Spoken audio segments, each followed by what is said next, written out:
أكبر الله أكبر الله أكبر لا إله إلا الله الله أكبر الله أكبر ولله الحمد نحمده ونصلي على رسوله الكريم اما بعد فاعوذ باللہ من الشیطان الرجیم بسم اللہ الرحمن الرحیم لن ينال الله لحومها ولا دماؤها ولكن يناله التقوى منكم وقال تعالى فصل لربك وانحر وقال تعالى اليوم اکملت لکم دینکم واتممت علیکم نعمتی ورضیت لکم الاسلام دینا صدق اللہ العلی العظیم۔ بزرگان محترم، عزیز دینی بہنوں اور بھائیوں، السلام علیکم ورحمۃ اللہ وبرکاتہ۔ اللہ رب العزت کی مرضی دیکھیے کہ مسلسل 2 عیدیں اس کرونا کے وبائی دور میں ہمارے درمیان آ چکی ہیں۔ عنقریب عید الاضحیٰ سے بھی ہم فیض یاب ہوں گے انشاءاللہ۔ اس پینڈیمک ایج میں بہت سارے ہمارے اعزاء و اقارب اللہ رب العزت کے حضور پہنچ گئے۔ ہم ان سب کے لیے دعا کرتے ہیں کہ مالک پروردگار ان کو اپنی نصرت سے مالا مال فرما، اعلیٰ جنتوں میں جگہ دے اور ان کے قصوروں سے درگزر فرمائے۔ سامعین محترم، عید قرباں یہ ہم سب کے باپ، ہمارے جد امجد حضرت ابراہیم علیہ السلام کی سنت کو ہر سال یاد کرنے، تازہ کرنے کے لیے ہمارے درمیان آتی ہے۔ جہاں عید قربانی ابراہیم و اسماعیل کی یاد دلاتی ہے، وہیں رب تبارک و تعالیٰ کا وہ جو عظیم الشان احسان ہے، ہدایت کے مکمل کرنے کا احسان، اس احسان کی شکر گزاری اور اس کی ادائیگی کا گویا ایک موقع بھی ہوتا ہے۔ ہم جانتے ہیں کہ قرآن مجید کی یہ مشہور و معروف آیت الیوم اکملت لکم دینکم، کہ آج ہم نے دین کو مکمل کر دیا، واتممت علیکم نعمتی، اور ہماری نعمت تمام کر دی، ورضیت لکم الاسلام دینا، اور تمہارے لیے اسلام بطور دین پسند کر لیا۔ یہ بہت بڑی نعمت ہے جو اللہ رب العزت نے عرفات میں خطبہ حجۃ الوداع کے موقع پر نبی کریم صلی اللہ علیہ وسلم کے حوالے سے اپنے بندوں تک کے پہنچائی ہے۔ آپ دیکھیے کہ یہ دونوں عیدیں جو ہم سب جانتے ہیں کہ اللہ رب العزت نے مسلمانوں کے لیے 2 عیدیں عطا کی ہیں، عید الفطر اور عید الاضحیٰ، ان دونوں کے درمیان بہت غیر معمولی تعلق ہے۔ عید الفطر میں جو اللہ رب العزت نے ہمارے لیے روزوں کا انتظام کیا، 29 یا 30 دن مسلمان اس میں روزوں کا اہتمام کرتے ہیں۔ اس اہتمام روزہ کے ساتھ ساتھ قرآن مجید کو سننے یا سنانے اور اس ہدایت پر عمل کی کوشش کرتے ہیں۔ گویا اس کا مقصد یہ بتایا گیا، رمضان کے روزوں کی فضیلت یا اس کا مقصد جو بتایا گیا وہ یہ کہ تم میں تقوی پیدا ہو، تو تقوی وہاں پیدا کریں ہم، اور اس کے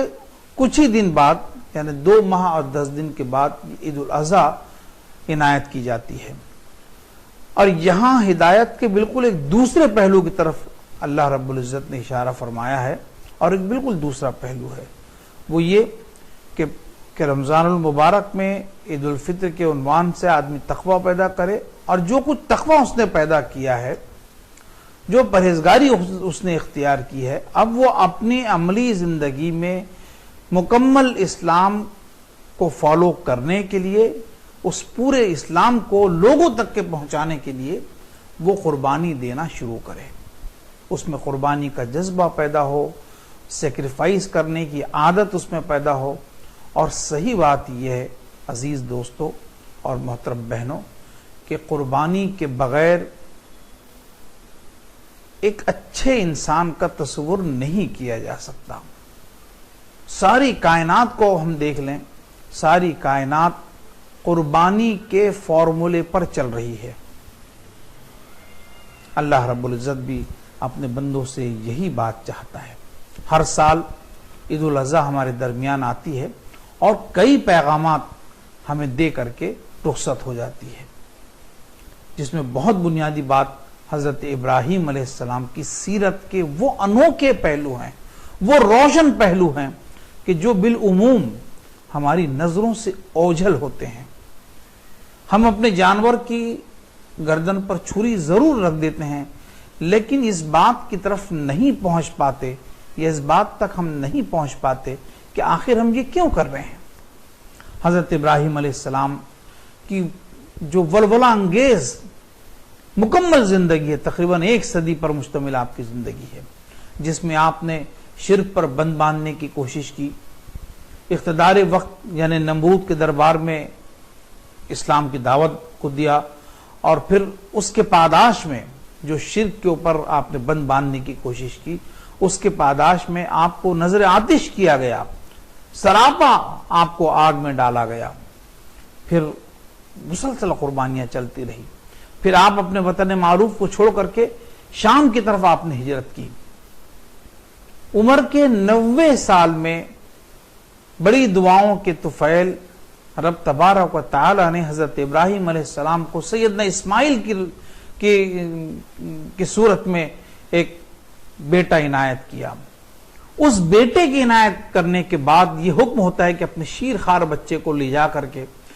مکے کے وادی غیر ذی زرع میں لے جا کر کے چھوڑ دو۔ اپنی اہلیہ محترمہ ہماری ماں سیدہ ہاجرہ اور بیٹے، ان دونوں کو وہاں پر آپ لے جا کر کے چھوڑتے ہیں۔ سوچ کے دیکھیے کہ یہ قربانی کا مطلب وہ معیار ہے کہ جس کی بالعموم نظیر نہیں ملتی۔ بھائیوں، جو بات اس موقع پر میں اپنے آپ سے بھی عرض کرنا چاہتا ہوں اور آپ سے بھی عرض کرنا چاہتا ہوں، وہ یہی ہے کہ ہم لوگ عام طور پر ان پورے واقعات کو اس انداز سے نہیں دیکھتے کہ آخر یہ سب واقعات سیدنا ابراہیم علیہ السلام کے ساتھ وقوع پذیر کیوں ہوئے، آخر آپ کا مشن کیا تھا، کام کیا تھا، کس کام کو کرنے کے لیے اور کن رسپانسبلٹیز کی ادائیگی کے لیے حضرت ابراہیم علیہ السلام اس دنیا میں تشریف لائے ہیں، اور ہم کیوں ان کی سنت کو ہر سال تازہ کرتے ہیں۔ اس بات تک پہنچنا بہت ضروری ہے۔ بھائیوں، جیسا کہ ہم جانتے ہیں کہ ہم اسلام کے علمبردار ہیں، ہمارا اس دنیا میں بھیجا جانا یا اس دنیا میں ہمیں زندگی کا دیا جانا، یہ گویا ایک غیر معمولی قسم کی اپارچونٹی ہے جو رب تبارک و تعالیٰ نے ہمیں دی ہے کہ ہم مسلم ہو کر کے اس دنیا میں رہیں، ہم اپنے کام کاج، کاروبار، اخلاق، کردار، اٹھک بیٹھک، ہر چیز سے اپنے مسلم ہونے کا ثبوت دیں، معاشرے کے سامنے ایک مثال بن کر کے آئیں اور اسلام کا چلتا پھرتا نمونہ ہم بن کر کے آئیں۔ یقین مانیے کہ آج معاشرہ صرف مہاراشٹر نہیں، بھارت ہی نہیں، بلکہ ساری دنیا حیران ہے، پریشان ہے۔ ایک پریشانی تو اس وقت ہمارے سر پر بالکل سوار ہے، وہ اس کورونا پینڈیمک کی ہے، لیکن یہ تو ابھی آئی ہے۔ انسانیت مستقل حیرانی اور پریشانی میں سرگرداں ہے اور اپنے مقصد کو، اپنے جیون کے ادیش کو سمجھنا چاہتی ہے، آگے بڑھنا چاہتی ہے، لیکن راستہ نہیں ملتا۔ راستہ میرے پاس ہے، آپ کے پاس ہے۔ عید الاضحیٰ آ کر کے ہم کو راستہ دکھاتی ہے کہ دیکھو تمہارے لیے یہ راستہ ہے اور تمہیں اس طرف چلنا ہے۔ میں جو بات آپ سے عرض کرنا چاہ رہا تھا کہ اپنی اہلیہ کو اور بیٹے کے سلسلے میں کہا کہ لے جا کر کے وہاں چھوڑ دو، اس پورے ایپیسوڈ میں ہماری ماں سیدہ ہاجرہ کا بھی جو سنت ہے وہ سنت بھی قابل تقلید ہے، قابل غور و فکر ہے۔ میں اپنی بہنوں سے، اپنی ماؤں سے یہ عرض کرنا چاہتا ہوں کہ سیدہ ہاجرہ کی اس سنت کے اوپر وہ یقیناً اس کا مطالعہ کریں، غور و فکر کریں، اور اسے اپنی عملی زندگی میں جاری ساری کرنے کی ضرور کوشش کریں، اس لیے کہ یہ آج کی ضرورت ہے، یہ وقت کی ضرورت ہے کہ ہماری مائیں، ہماری بہنیں اور ہماری بیٹیاں حضرت ہاجرہ کی سنت کو تازہ کرے اور وہ جذبہ پیدا کرے کہ جو ہماری ماں حضرت ہاجرہ کے اندر میں اللہ رب العزت نے پیدا فرمایا تھا، کہ اپنے لخت جگر کو اکیلے، شیرخوار کو جو صرف مطلب یہ کہ کچھ کھا پی نہیں سکتا تھا، ایسے بچے کو اکیلے وادی غیر ذی زرع میں صرف اللہ کے حکم کی وجہ سے انہوں نے دوبارہ پھر حضرت ابراہیم سے پوچھا نہیں کہ آخر کیا بات ہے۔ جب انہوں نے کہہ دیا کہ اللہ حکم ہے تو چھوڑ کر کے وہ چلے گئے، اور حضرت ہاجرہ اس بات پر مطمئن رہی کہ اگر یہ اللہ رب العزت کا حکم ہے تو وہ ہمیں ضائع نہیں کرے گا۔ اس کے بعد وہ تاریخ ساز واقعہ جس کو بار بار ہمیں پڑھنا چاہیے، دیکھنا چاہیے، سمجھنا چاہیے، وہ ہے کہ جب حضرت اسماعیل علیہ السلام، حضرت ابراہیم علیہ السلام کے فرزند نیک ارجمند جب چلنے پھرنے کے لائق ہوئے، دوڑ دھوپ کے لائق ہوئے، وہ اندازہ یہ ہے کہ 12-13 سال کی آپ کی عمر ہوگی۔ قرآن مجید اس سلسلے میں یہ بات ارشاد فرماتا ہے کہ فلما بلغ معه السعي قال یا بني انی ارى في المنام انی اذبحك فانظر ماذا ترى، کہ جب وہ بچہ دوڑ دھوپ کے لائق ہو گیا تو ابراہیم علیہ السلام نے اپنے بیٹے سے، اس بچے سے کہا کہ اے بیٹے، انی ارى في المنام، میں نے خواب دیکھا، انی اذبحك، کہ میں تجھے ذبح کر رہا ہوں، فانظر ماذا ترى، بتا بیٹے تیرا کیا خیال ہے۔ قربان جائیے باپ پر اور قربان جائیے اس کی نیک اولاد پر۔ وہ کہتے ہیں کہ ستجدنی انشاءاللہ من الصابرین، اے پدر محترم، آپ کو جو حکم دیا گیا ہے آپ اس حکم کی پابجائی کیجئے، آپ اس حکم کو بجا لائیے، مجھے آپ انشاءاللہ صابرین میں سے پائیں گے۔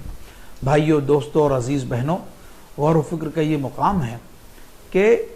ہم اپنے جانور حضرت ابراہیم علیہ السلام کی یادگار کے طور پر سنت کو اختیار کرنے کے عنوان سے اپنے جانور پر چھری پھیرتے ہیں، لیکن یہ پورا منظر، آپ کا مشن، آپ کا نصب العین، آپ کی کوششیں، آپ کی محنتیں، جدوجہد، حضرت ہاجرہ کی بھی، حضرت ابراہیم علیہ السلام کی بھی، اور سیدنا اسماعیل علیہ السلام کی بھی، ان کو ہمارے پیش نظر بالعموم نہیں ہوتا۔ ہمیں اس پہلو سے بھی مطالعہ کرنا چاہیے، اور ہر عید کے موقع پر قربانی سے پہلے، جانور کی گردن پر چھری رکھنے سے پہلے ہمیں یہ پوری چیزیں تازہ کرنی چاہیے کہ ایک ذمہ داری کی بات ہے۔ ہم بغیر تقوی کے، بغیر پرہیزگاری کے، بغیر مشن کو سمجھے ہوئے کس طرح سے جانور پر چھری پھیر سکتے ہیں؟ یہ وقت کی بہت ضرورت ہے۔ ہمارے آس پاس جو لوگ رہتے اور بستے ہیں انہیں ہمارا اسلامی کردار معلوم ہو، انہیں ہم اپنے مشن سے واقف کرائیں، اللہ کے کلام سے ہم واقف کرانے کی کوشش کر سکیں، ہم توحید کی دعوت انہیں پہنچائیں، شرک کے دلدلوں سے ان کو نکال کر کے واپس لائیں، اور آخرت کی ان کی فکر کریں۔ صحیح بات یہ ہے دوستو کہ یہ اس وقت کرنے کا کام ہے۔ انسانیت جتنی حیران ہے، پریشان ہے، آج اس وقت یہ محسوس ہوتا ہے کہ الیوم اکملت لکم دینکم واتممت علیکم نعمتی ورضیت لکم الاسلام دینا کی جو بات ارشاد فرمائی ہے وہ آج ہی کے لیے ہے۔ اور وہ جو صحیح اسپرٹ ہر قربانی کے موقع پر، بلکہ ہر کام کے عبادت کے موقع پر صحیح اسپرٹ ہونا بہت ضروری ہے، ورنہ یہ دیکھیے کہ ہماری یہ قربانیاں خدا نخواستہ ثم خدا نخواستہ ضائع نہ ہو جائے۔ اللہ رب العزت ارشاد فرماتے ہیں کہ لن ینال اللہ لحومها ولا دماؤها ولکن ینالہ التقوی منکم، کہ جو قربانی تم کرتے ہو اس کا نہ گوشت اللہ کو پہنچتا ہے، نہ خون اللہ کو پہنچتا ہے، جو کچھ پہنچتا ہے وہ تمہاری پرہیزگاری ہے۔ تو پرہیزگاری کو اختیار کرنا یہ ہماری اس زندگی کی بھی ضرورت ہے، اور ابدی زندگی جو آخرت کی ہے اس کے لیے بھی بہت شدید ضرورت ہے۔ اب جبکہ قربانی کا وقت بالکل قریب آ لگا ہے، ہم آپ سے یہ گزارش کرنا چاہتے ہیں کہ چونکہ پینڈیمک ایج ہے، اس لیے قربانی کے موقع پر اپنے گھروں میں، اپنے اطراف و اکناف میں صاف صفائی کا بھرپور لحاظ رکھیں۔ جو قربانی کریں تو قربانی کے جانوروں کی آلائشوں کو جلدی ٹھکانے لگائیں،